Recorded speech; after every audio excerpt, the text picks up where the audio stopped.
let's start at that. I just want to get to the heart of how you're able to do it, because I think for a lot of people listening, they want to be more comfortable being alone. Mm-hmm. They want to be able to create their own version of success, not be dictated by the one that's been brought about by their parents or society or their industry. How did you do that? Oh my goodness. I think it stems from the initial feeling of being uncomfortable. And knowing that you just don't want to be in that space for very long, right? So you start to look for resources to help you get out of being uncomfortable. I'd say from a young age, I was very independent. I didn't have I had a great family and I had a great upbringing as a whole, but there was a lot of unstable elements. My parents were not a good ideal marriage. I guess scenario growing up, I didn't see what marriage and what a compatible relationship really looked like. And I learned to, at that point, sort of take control of my own life and taking care of my brother, make sure that I always made money. I was a little kid hustler. It was really weird if I think back to the things that I was doing, like making clothes, selling clothes, rhinestoning, anything that was popular at the time. I learned to do it very quickly. People wanted braids. People wanted their ears pierced. I was all over the place. Okay. When I think about it, I'm just to make school lunch, money for lunch, or when I was vegan, I had to buy my own groceries. So I learned okay, I'm having a garage sale this weekend because I want to get Follow Your Heart mayo. You know what I mean?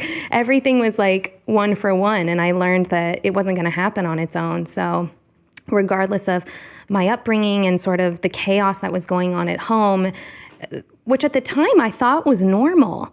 And which is even more weird. I knew it was weird and I knew it was uncomfortable and I knew that they weren't a good fit for one another, but I accepted it and I sort of became my own adult at a young age. Meanwhile, I'm acting. I'm in an adult world. I didn't go to high school. I really wasn't even in middle school for very often. I was on a series at the time. I was the only kid on the show, so I went to school in a trailer, a tiny trailer, just me and this incredibly political teacher that wanted to push every election on this 14, 15-year-old kid. So learn a little about that and what not to do. Wow. And I think one of the things I learned very quickly was, like I said, I had control over certain things. So I started to control what I ate to a point where it was unhealthy. Did go through an eating disorder while being on a show. I've never really admitted that, but yeah, I dropped down significantly. I mean, I must have been at one point my lowest, 16 years old, 70 something pounds. I was on a CBS series, so the network was not happy. And in order to appease them, they did so much to try and help. They made sure that I had tons of vegan food and smoothies. They made sure I was going to meetings in the morning.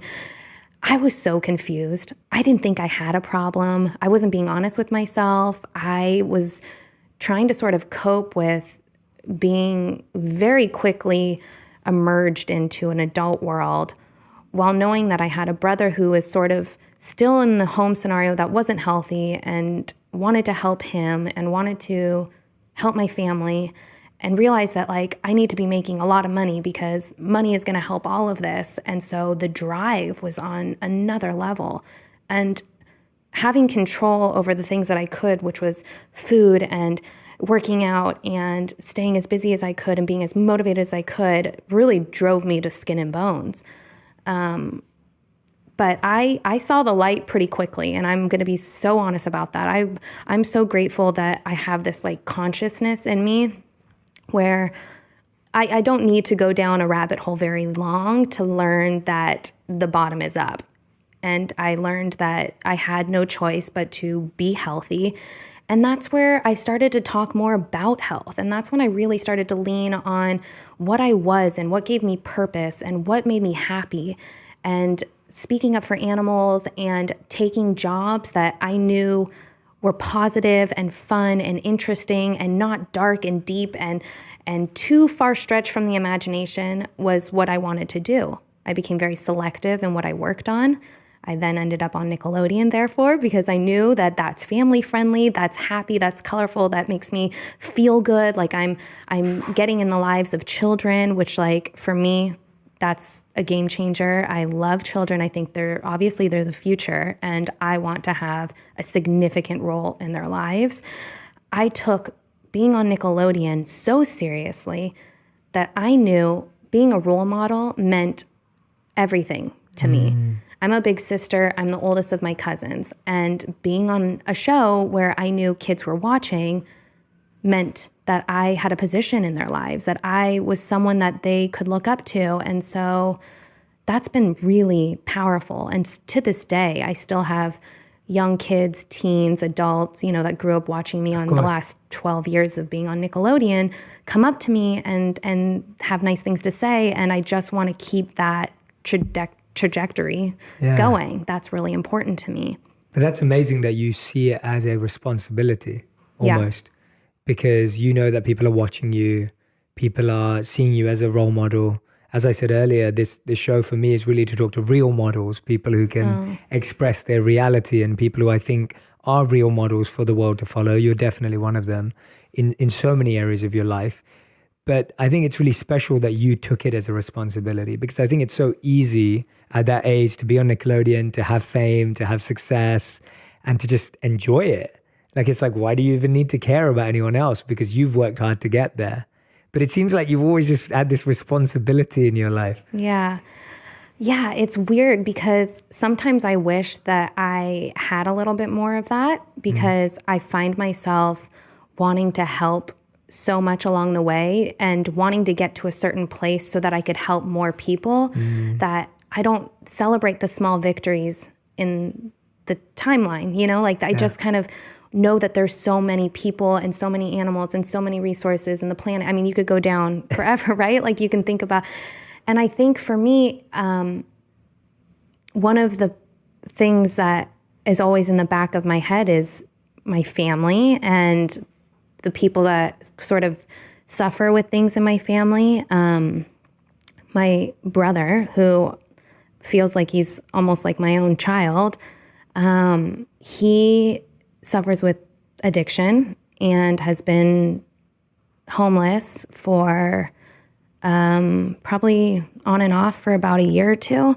Sorry. I've never actually spoke about it. So that for me, to see that in my own four walls, and like the closest thing to me, the kid who, he slept in my room the majority of my life. He had his own bedroom, but he slept in my room on a trundle bed because I feel like I was like his safety net. So I've learned that I want to be that, because I know that I have that capability, and I want to be that for more people. I could be that for him, and I could do as much as I possibly can, but I want to help people before they get to a place where it's harder to make a change. So I've really tried to make that a big goal of mine. Yeah, and in a big way. Yeah. I think, thank you for sharing that, by the way. I'm sure it wasn't easy. And yeah, thank you for being so open and vulnerable and just sharing so genuinely here, because I don't think that you're someone that ever hides anything. I never feel that way. Like when I'm following you on Instagram or I see any of the content you're making, it's just from the heart. It feels that way to me anyway. And when I'm hearing you today, I'm actually loving learning about you even more, because it's only making me appreciate everything else you do. Thank you. And it's crazy because I align with so much of what you're saying in my own life. So my sister's nickname that I've given her is Kid, because I treat her as my kid, like my child. So it's so funny that you said that about your brother. And similarly in our parents, I felt I mediated my parents' marriage growing up. So I can definitely resonate with that. And then I resonate with something else. And I'm listening to you and I'm just going like, wow, there's so much in common. And I know you were saying it earlier when we were outside, but it was the same as the not celebrating little wins. Yeah. I rarely do that because I see how much work that needs to be done in the world. So I'm constantly focusing on what's next to solve, or not what's next to heal, what's next to have an impact on. Totally. Where do you kind of see that going, or how do you want that to grow? Because we haven't even started talking about all the great activism work you're doing which I think is important for people listening to know. But how do you see yourself kind of transforming those elements we've just spoken about now, moving forward? How do you want them to change? Sure. So I've been sort of, in a lot of ways I've earned, but I've also been given this platform just from really being on TV and being in people's lives and feeling like they're connected to me. So I want to utilize that. I want to grow that, and I want to utilize that for the good. I think that, yes, I'm invested in these companies, and I like to call them conscious companies because they're not purely just for the monetary investment. They're there because I see a bigger picture. So companies like Outstanding Foods, I know that they have a direct effect in the lives of animals, not to mention the health and the other trickle effects that come along with it. But companies like Sugar Taco, I believe in making vegan food, healthy, organic, vegan food that tastes delicious, accessible at a good price point. Because that's an argument of people's, they have this idea that veganism is too expensive. It's not attainable. It's not realistic for a normal person's lifestyle. That is what I want to scratch right off the bat. That is so far from the truth. And I feel like, just not to go down another rabbit hole, but do it. Spending money on what you put into your body, much like spending the time and whatever investment you make to work out or health, wellness, whatever that means, meditating, whatever that investment you're making has such a huge impact in the big picture of your life. A lot of people spend all this money on healthcare, on pills, on things to make this instant fix in their lives, when if you just do a little bit of the work along the way and you're really being mindful of how you create you as a whole and what you do to help yourself thrive, that is a non-factor. I don't know, knock on wood, but I don't know the last time I've seen a doctor, spent money at a pharmacist, all of the above. Never. I don't even take an Advil, a Tylenol, nothing. Wow. But I really do believe that a lot of that is because I make conscious efforts to drink water, to work out, to love myself, to meditate, to do something that makes me feel whole and balanced. So that goes along without saying, right? With these conscious companies, like if you can make these baby steps along the way and they become easy to implement into your lifestyle, then hopefully the bigger picture is that someone will gravitate towards either eating plant-based or taking better care of themselves and so on and so forth. So that's sort of the companies that I've invested in thus far. I have a couple that are on the ground level startups, I'm sure you know, where it's, it's and not, I'm excited, right? As a consumer, as a future customer. I appreciate that. I'm so excited. But I love the way you do it, because if you don't follow Daniella on Instagram, you should go and follow her, because you make it fun. It's not preachy. Thank you. It's never condescending. You never sound like you're better than anyone, or you've got it right, or you've got it figured out. It always comes from that space of you make it look fun. I saw you on your recent video, you went on the streets out with the big pig mascot. Yeah. And you were out with Pig Out Bacon. And I loved it. I was just like, this energy is so fun. And even the fact, when we were speaking about it earlier, and you mentioned it now about how you've focused on making vegan food accessible and affordable, I just think the way you're thinking is so far ahead. Good, you're so far ahead of how others are thinking about helping people. Thank you. And I love that. Thank you. Yeah. I just think that there's so many people that are underserved. And there's these stereotypes that go along with that, right? You don't make a lot. You have to eat a certain way. They pump these saturated cities that are lower income with the McDonald's, with the Jack in the Box, with the elements that these people can afford, right? They're not serving these communities in the right way. That's setting people up for the opposite of success. So to create awareness via social media and using your voice or the platform that you have to implement these different lifestyle changes along the way, I think that person tells their friend, tells their mom, that's the way that I think. So the more honest I can be with people about how I live, and really it's just how I live. It's not like perfect in any means, but it's just, for me, it's worked. And when something works, I just want people to know. And I think it's our right to share with people and help people along the way. Because why wouldn't you? If you're thriving in your own right, then why wouldn't you share whatever tips or tricks that you have? And so I I've sort of started a little pet project just on Instagram called Daniella's Digest. And it kind of goes in different terms of the word, right? So it's like, yes, what we put into our body and we digest it and all those kind of things. But also in general, like I just want to break down different articles and different facts and share inspiring messages. And eventually I see myself interviewing people in this space, the health and wellness space, but also just always reminding ourselves to keep it light and fun. Yes. Because that's how I got into these people's lives. I'll never forget that. I do sitcom, I do comedy, that's my forte. And that's the approach I have in life. You know, if we can't laugh at it, even if it is deep and dark and scary, we have to find the light, or else there's no optimism. There's no potential for change or innovation.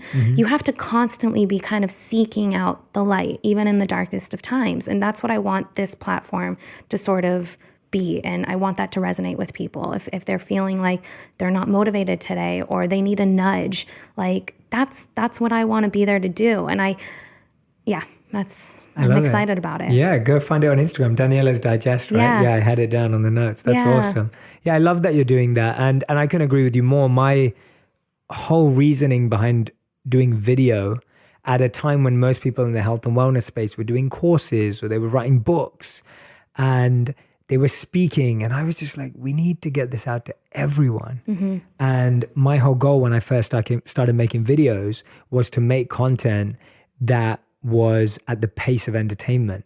So I wanted it to feel like a short movie. I wanted it to feel like a song. I wanted it to feel like entertainment as opposed to education. Yeah. But for it to have insightful messages within it. Now I'm not funny, so I had to make meaningful videos that are not comedic. But I love it when comedy or anything is used from the point of view of.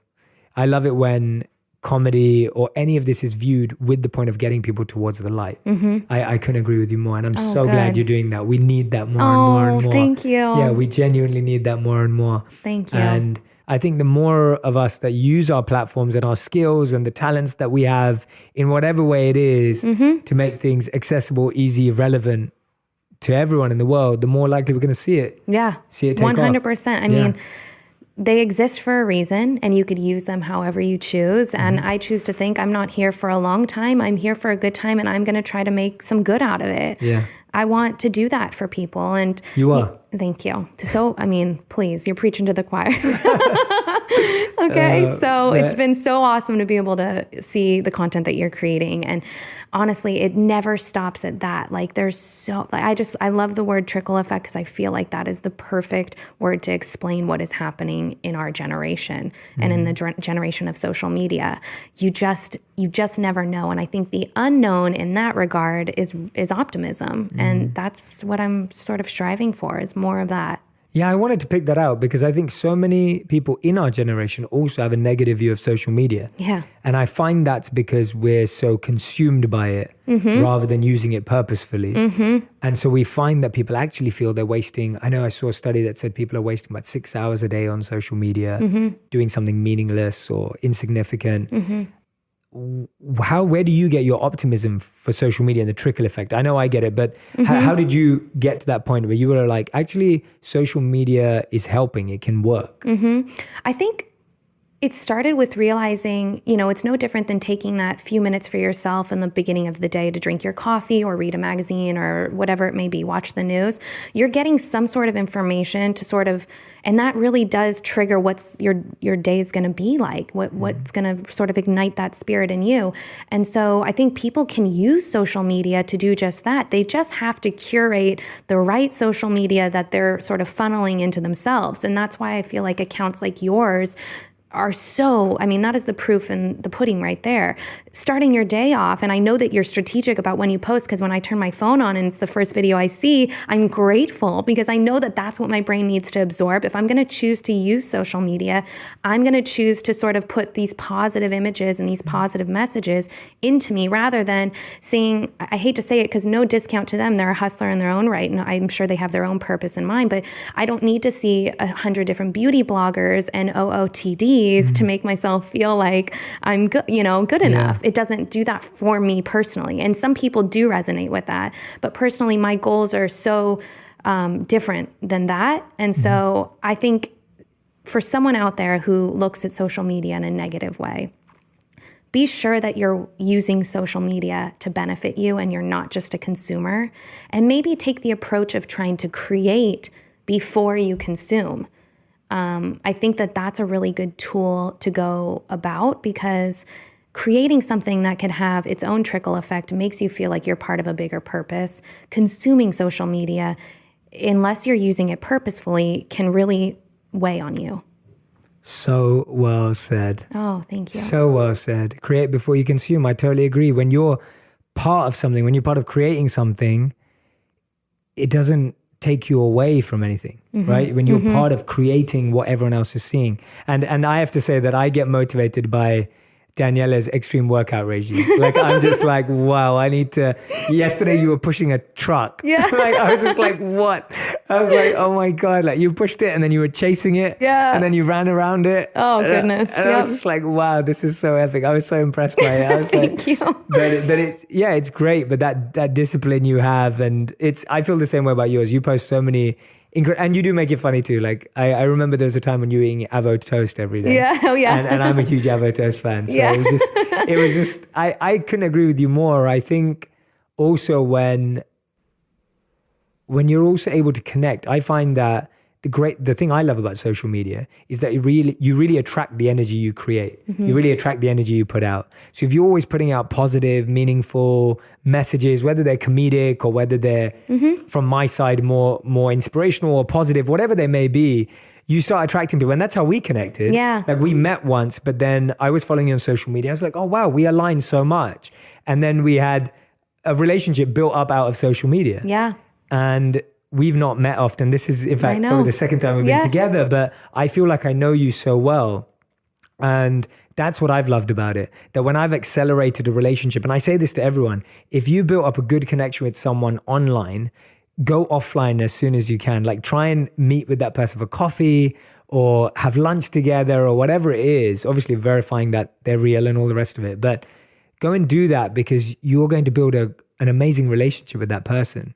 You know, don't let it just be online. If you can go and meet that person, do it. I love that piece of advice. I think that's so great. And especially in this time where so many people can go years or longer with just having these not fictional, they're real relationships, but without putting a face to the name and having that physical connection.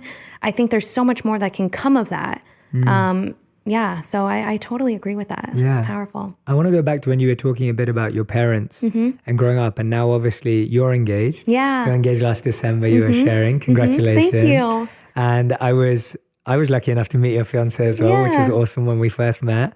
And you guys are just so cute together. Thank you. I love it. Yeah. Thank you. We work at it. That's, Yeah. it's the biggest part of it, right? You want something so bad, you work at it.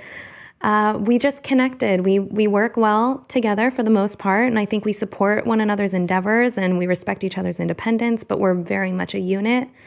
I know we were talking earlier because a lot of people ask me about the wedding, and there's so much of that on social media. These big moments, these big chapters in your life are celebrated to the nines. I mean, the likes, the comments, the excitement around the buildup of an engagement or a proposal or a wedding or whatever. It almost makes you feel like everything in the middle is insignificant, which I think is such a misconception, because it's the day-to-day that feels like the real success in a relationship. Wow. We can all have these moments where we celebrate one another, and everyone around us is celebrating our love, and there's so much just anticipation around that. But really, it's the day-to-day grind. It's no different than building a company. It's that day-to-day grind that inevitably sets you up for a successful business or relationship. And I feel like we're doing that. And the wedding is not on the forefront of my mind. I'm really more focused on being the right fit and the right partnership. And on that note. Yeah. So I think that's like my main focus, is just being the right fit and having the right partnership together. What do you guys do to do that? What's your approach? What have you learned? How long have you been together? We've been together almost 8 years. Amazing. So you've been together for 8 years. So that anyone who's listening, that's real experience. Yeah. That's not, that's not just, we've been together for a year. So you've been together for 8 years. What have you learned? What has worked for you? What could help other people?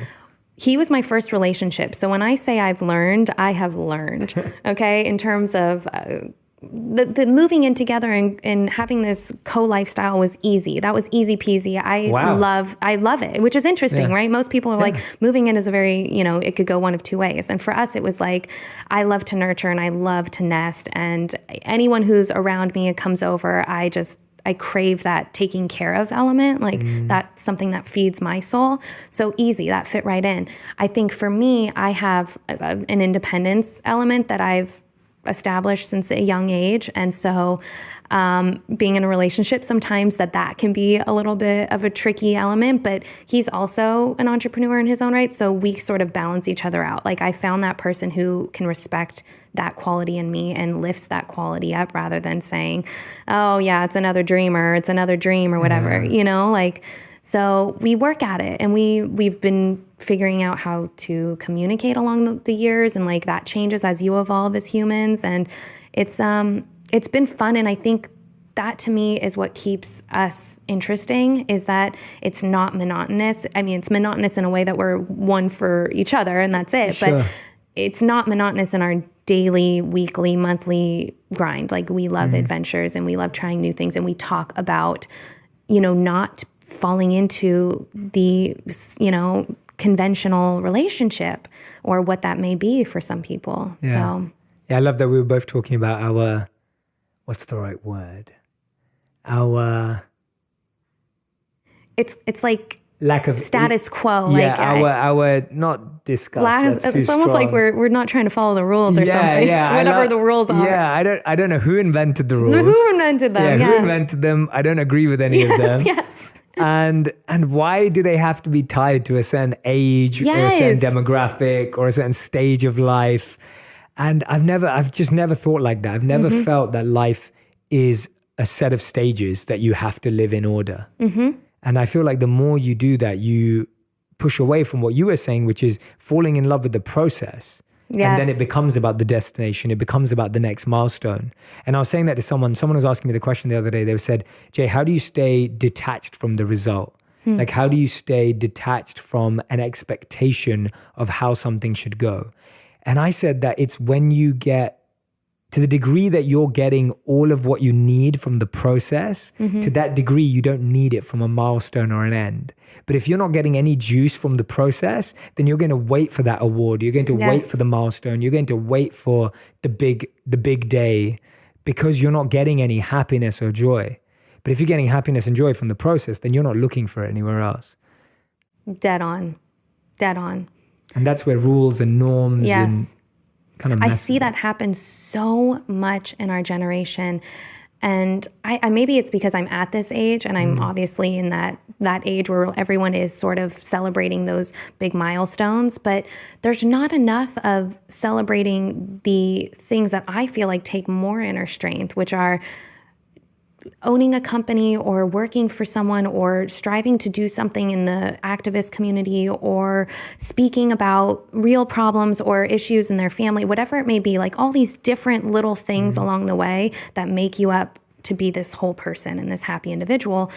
It's not always about the wedding or the baby shower or the big birthday bash or whatever it may be that kind of creates this identity of who you are for that moment, because then you set yourself up for failure. You get to that peak. It's where do you go from there? Yeah. And that's why you hear about these girls. I have friends all the time. They're like, I'm going through the blues, the post-wedding blues, and they're going through the depression of like, what was my life for a whole year? And now I have to reinvent the wheel. Oh, wow. And that must feel so tricky. Definitely. And the interesting thing about that is that can happen with starting a company. That can happen with totally. It can happen. That feeling can happen with anything. Yes. And therefore, what I believe me and you are trying to say, what we're getting to is almost like it shouldn't be around any of those. No. It's a personal choice. It's that personal exploration, that curiosity. Yeah. Because I know people who've built successful companies and 10 years on are now trying to find their identity because identity was so closely linked to that company. That's how I feel about acting. Right.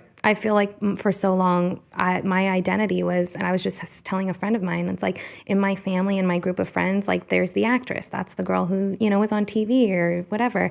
And I'm so different than that identity. Like there's so many different layers to all of us. I want to be the person who expresses the layers in between. And I think that's what I want other people to feel acceptable doing as well. Because there's so much that makes us great. Yeah. I love that. Expressing the layers in between. Yeah. Yeah, it's so true. We can be seen as so one-dimensional, even if you're not. Our job titles make us one-dimensional. It's like that becomes your imprint. And that's why I get excited by every time I get asked to send my biography for an event I'm speaking at or whatever it is. Yeah. I literally struggle like what to write. Because I'm like, I don't even know how to describe what I do. And then my mom will be like, I want to tell you my friends what you do. And I'm like, yeah, I'm not sure, mom, like how you can explain it. Because if I told you a title, they wouldn't understand. Like, but it's beautiful that we are struggling to define ourselves in one sense. Yes. Because we are multi-layered and multifaceted, and we have so many more dimensions and elements, as opposed to saying I am this and defining ourselves by a word or a job. Absolutely. Because then you by nature somehow instill all this happiness and that identity. And what if at some point that identity dissipates? Yes. Or you decide to pivot, and then all of a sudden you have to teach the people around you that, no, that's okay. Like I don't resonate as that, and that's not all of who I am. I'm going to pivot into this, and this is also a part of who I am, and this also feeds me, and this also makes me feel empowered. It's a tricky thing to sort of navigate sometimes. It sounds like you had to do that with your friends and family. Yeah, and I think little by little, I mean, everyone always thinks that I'm just going to fall into another show, and I probably will at some point, but I'm taking this time to do what I think I'm supposed to do right now, and I think there's a bigger purpose behind all of it. How have you connected that with your family and friends? Like, how have they been able to see that rise of you? Because I guess I've only known that side of you. Right. So I've only known you as an activist more than anything, really. Right. And I see you as an incredible activist. Like, you're doing amazing work. So how have the people who've had to evolve with you evolved? How have you helped them see the different side of you, or has it just happened naturally? It's been really nice is that social media is so prevalent, because people see what I'm doing very quickly and they kind of get on board pretty quickly. But no matter what I do, I don't know that I'll ever be able to shake the actress identity, and I'm okay with it. But I just hope that they know that there's so much more than that, And that's, that's all. And I think you've leveraged it, which is what we were saying earlier. And that's the best bit, I think, that you've leveraged that identity to be able to be everything else you want to be. Right. And people, like you said, take you seriously. They follow you because of this particular identity, but you're showing. So I actually think it works hand in hand. Yeah, so do I. It works hand in hand. So I'm not trying to shake it too much, but I also want people to know there's those layers. They're there. Exactly. Yeah, little bullet points underneath. Yeah, keep it. We need it, because I think anyone I speak to that wants to be a advocate for change, an ambassador, an activist, I feel like when you are known for something, when you are influential in a particular way, everything you do becomes more amplified. I know. It's just the world we live in. I know. And I'm aware of that. Yeah. So, no, I know you are. No, I know. It's just, I when I hear that, it's almost like I need to reinstill that way of thinking as well, because I know that there is a reason why I've been given so many amazing opportunities to be on a platform or reach more people. And I sometimes forget how important that piece is, and be so grateful for all of that. And with your intention, it's perfect. Thank you. That's why I think I feel very confident saying that to you, because I know what your intention is, and it's so much deeper. So when you have that beautiful intention and then you give influence to that intention, that amplification is beautiful. Whereas if the intention is just greed, enjoyment, negativity, fame, power, etc., and then you give that amplification, that never leads to any good. And I feel like, I think you'll also inspire not only people who watch you or know you for what you've done, but also peers in this space to find more meaning in their life too. Because I find that I was speaking to someone who's a successful singer the other day, and he was sharing the same thing with me, that he struggles with the industry and the kind of messages that are put out. And I was like, yeah, but you can change that. Yeah. Like, people listen to your opinion. So you not turning up to interviews and award shows and actually sharing the right message is actually a disservice. Yeah. Like it's actually a disservice because you not turning up says nothing. You turning up and sharing something says everything. Yep. And that's, I think you'll not only inspire the people that are watching and following and part of the community, but inspire peers, which I'm excited to see. Oh, thank you. When I'm listening to you, what I'm hearing so much is I hear passion, I hear meaning, I hear fulfillment. And I'm not saying any of that's perfect. And we both know that. And same with my life. But I'm hearing all of that. And in my opinion, that comes because you're a person of service, because you're an activist. And that identity of yours, that layer of yours is what's fueling all of this, right? Yeah, no, I just had this conversation. I was telling someone the other day, they were struggling to find out what their identity was, what their purpose is. Like they just feel like they live a more mundane lifestyle and they just feel like they're constantly on that wheel of just what is the life? What is this? And I said, are you serving? And they looked at me and they just didn't know what that meant. And I said, are you serving? Like it could be on the smallest way, but are you doing anything for anyone, whether it be a friend, family member, community, animal, whatever? That feels like power. That is something we all can do. Yeah. There's no definition that describes someone who serves other than it's all of us. We all can do that. And the feeling of doing something that can make an impact on someone else's life or in a bigger impact than you even could have imagined yourself makes you feel like there's a purpose. And who knows what can transpire from that. So thank you for even saying that because there's something really special about finding that service element in your life. Because there's so much good. There's just so much good that can come of that. Yeah, definitely. I remember getting so into understanding service after I lived as a monk for 3 years. Yeah. And service was a total part of our life. Like that is the foundational principle of everything. Wow. And then when I came back to the real world, I was like, okay, I need to understand how true this is scientifically too. And I saw this incredible study they did at Cambridge University where this guy called Michael Norton, he tested how people feel when they were given $5 to $20 to spend on themselves or spend on other people. And they measured their happiness before and after without telling them it was a happiness experiment. And they found that everyone who used $5 or $20 on themselves were no happier than they were before. So your happiness didn't go down, but it didn't go up. And everyone who spent the money on other people, whether it was $5 or $20, their happiness went up by at least 10 to 20%. And so it was just, scientifically from a data point of view, forget how we feel and forget what we know, just from that point of view. And the funny thing is that the most common things people bought each other bought themselves with Starbucks and makeup. Oh my goodness. And the most common things people bought others with Starbucks and makeup. So it wasn't even about what it was. It was that feeling of giving. And the whole study kind of concluded by saying money can buy happiness if you spend it on other people. And it wasn't all about money, it was in terms of time and energy as well. So even investment of any sort. Exactly, right. Even if you don't have money, it's that investment of time and energy. Oh, that's so powerful. Yeah, oh my goodness. I just hope people take that away. I hope that really lands because it doesn't cost anything. I mean, it is a measure of money in that regard, but it doesn't cost anything to serve. And it could be so simple. I mean, people say, call your grandparents, and you don't want to call your grandparents. You get off the phone with your grandparents and feel like $100. You're like, wow, I just made her day. And maybe she didn't really know who I was. Like she was probably, who's that? It didn't matter. That is the piece that makes you feel like you did something that's bigger than you and you step outside of being a selfish person like we all tend to be because it feels like survival of life sometimes. But yeah, it's awesome. Power of service for sure. I love it. Yeah, I often say it as we're wired for generosity, but we've been educated for greed. And it's, we're, as kids, what you started with, this whole conversation, I'm going back to that. You started by saying that as kids, we're almost our best selves. And that's why when you made that incredible decision at 5 years old, we're able to kind of tap into how we really feel.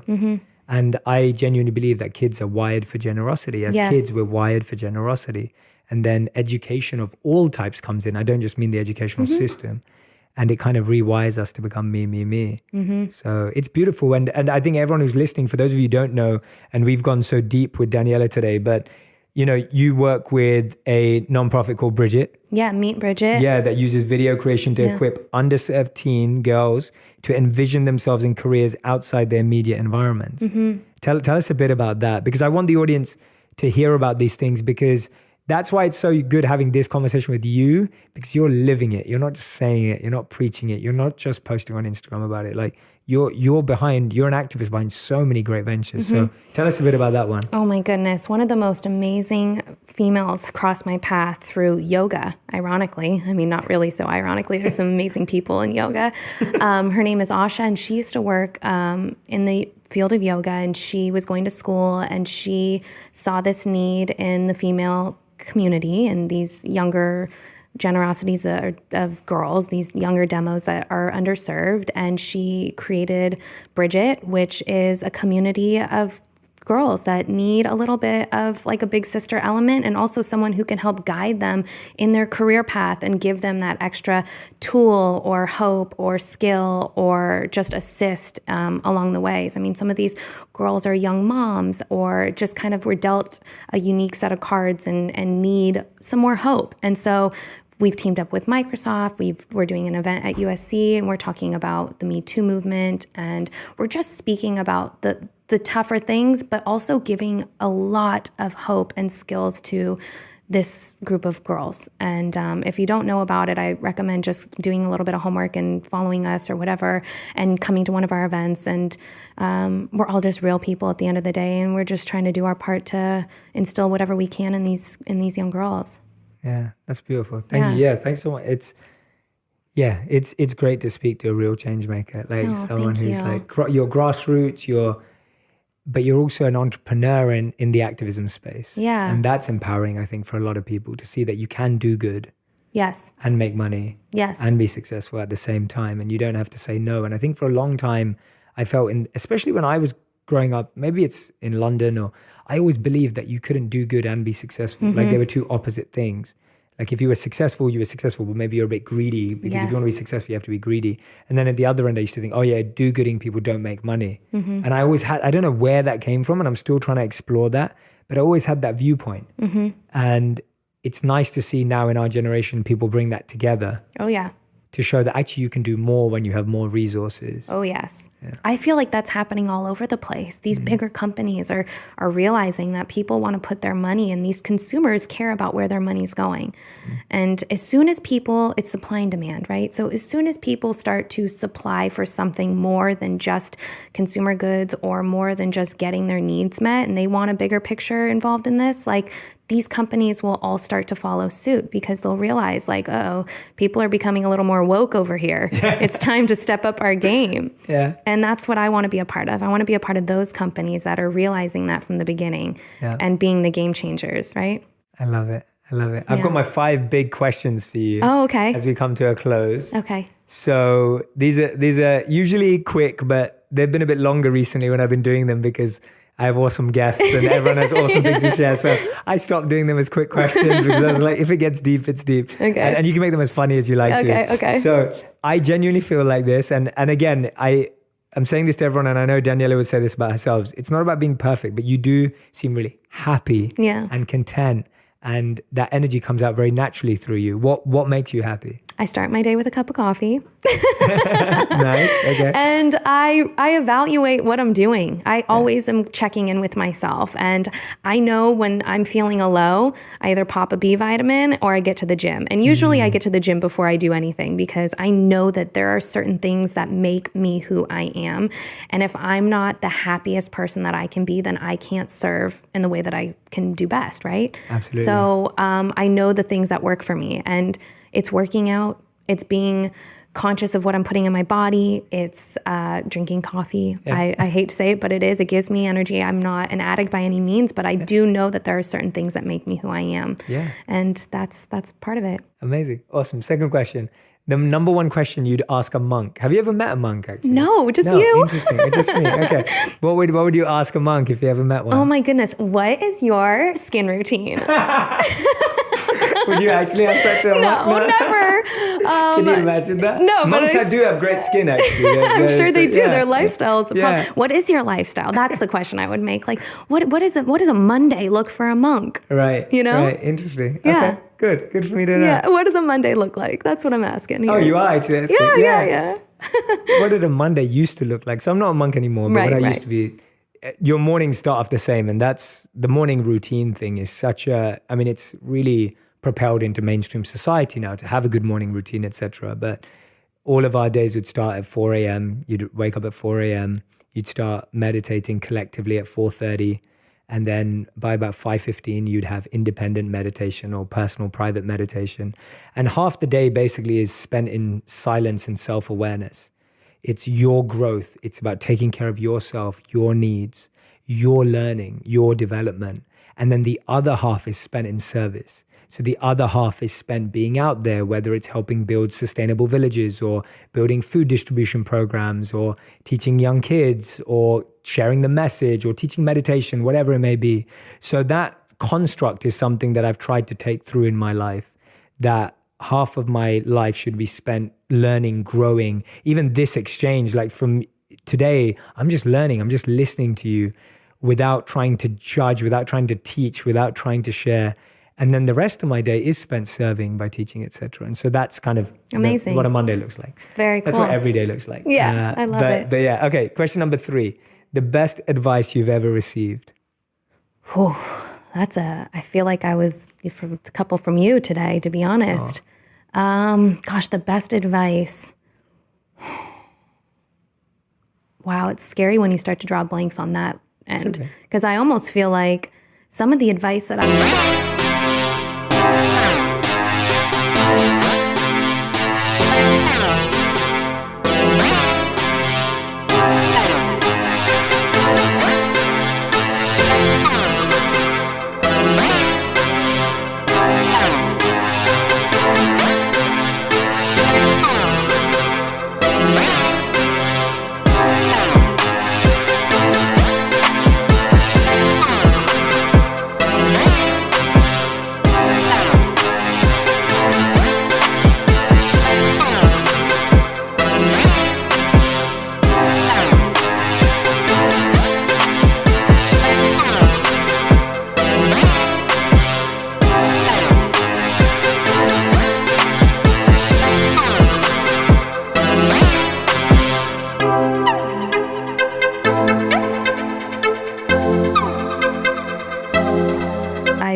gotten along the way has all been self-taught or That's self-learned. Nice. But then again, I would say that following leaders like you, I really do feel that way. There are people out there in my network or in my circle that I learn from on a daily basis. And I think there's just too many to even choose. Nice. I don't even know where I would start. Nice. That's cool. Yeah. That's fine. And then the question was best mentor you've ever had, or some of the best mentors you've had. Oh my gosh. Wow. I'm finding a lot now, for sure. I think growing up, I didn't even know I had mentors. My aunt was a significant role play in my life. There was a time where I didn't know where I was living. I had my clothes in the back of my car. I was kind of just sleeping where I could sleep until I figured it out. And my aunt gave me her couch for a while, and I learned a lot. I got a lot done in that amount of time. I went to community college. I got my personal training certification. I went to school for real estate, got my license. Like there was this time where I was trying to figure it out, all amongst acting, which is crazy. I always felt like there was more than acting, always. And that couch and being in my aunt's life, still to this day, she's someone I lean on immensely. She's full of knowledge, full of wisdom, and she did a lot of work on herself and still does. And those are the people that I aspire to be like. Wow. Yeah. I'm gonna segue before I ask you the fifth question, because you just made me think of a few things there. What are your thoughts on young men and women today who want to be actors, who want to be social media influencers, who want to be anything that gives you that platform? What would be your advice to them? Well, I think we live in a time where you can do it. That's the first thing I would tell someone is it's not a joke. Like you have more resources than like someone who lives in the heart of LA or Hollywood or whatever you imagine, who's going to auditions every day. You know, maybe decide what your true goal is in terms of what kind of entertainment you want to put out, and then target that. So find the network around that, find the demo and start creating content on your own, because at the end of the day, even people who are actors are still content creators. And I think there's so much more power and so much more self-worth in creating something of your own. But not to say that using acting as a platform isn't the right tool as well, because I do that as well. But I think a little bit of everything, working alongside, collaborating with people, creating your own, that is all equipment to become, someone in the public eye or someone who has a voice or an actor.